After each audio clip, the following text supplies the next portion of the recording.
How YouTube is appealing to advertisers, McDonald's is getting an app, and Applebees is getting back to its marketing roots. My name is Tony, and this is what we're reading. Let's dive in.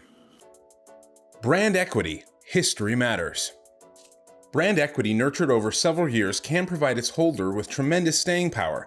Some have withstood the test of time and lasted over 100 years, becoming household names in the process.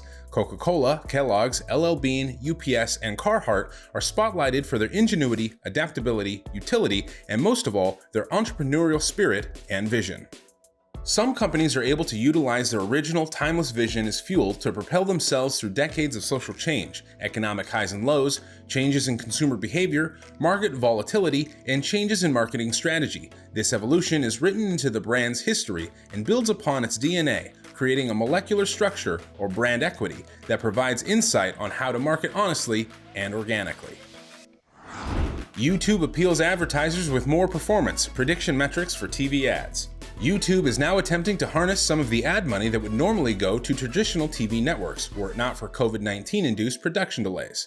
By expanding its unique reach metrics to TV viewership, showing how many unique users within particular demographics rather than devices viewed an ad. It also added programmatic deals into its forecasting tool, predicting what sort of reach a campaign is expected to have.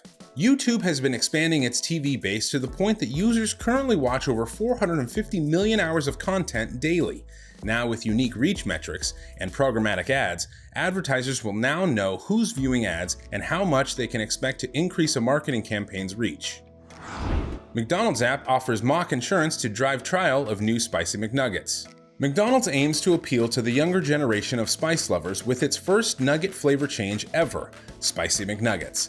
The marketing campaign driving the new release involves a 40-minute reading of Spicesurance, a mock insurance offering mobile orderers free McNuggets by none other than former NFL player Anthony Spice Adams. The Spicesurance marketing campaign points to the possibility that big chains may be returning to pre-pandemic approaches to advertising, leaving behind the emotional, empathetic messages that dominated ads beginning in March, and returning to humor and lightheartedness.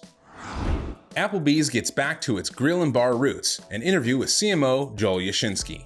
Joel Yashinsky of McDonald's came on as CMO of Applebees during a turnaround period for the casual dining chain, and just before the COVID-19 pandemic hit, with the task of re-establishing the restaurant's neighborhood roots.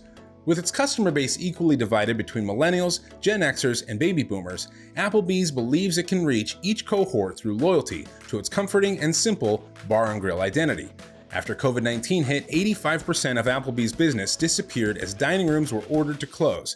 They adapted by driving business towards its patios, implementing pandemic safety protocols, incorporating brand-appropriate communication points, shutting down all national marketing campaigns, and going completely local, and utilizing the Applebee's app, Google search, Facebook, and its virtual brand neighborhood wings. Even a brand that derives 85% of its business from casual dine-in experience can adapt to the stresses induced by the pandemic by localizing its marketing techniques and leaning into digital platforms like its app and virtual brand.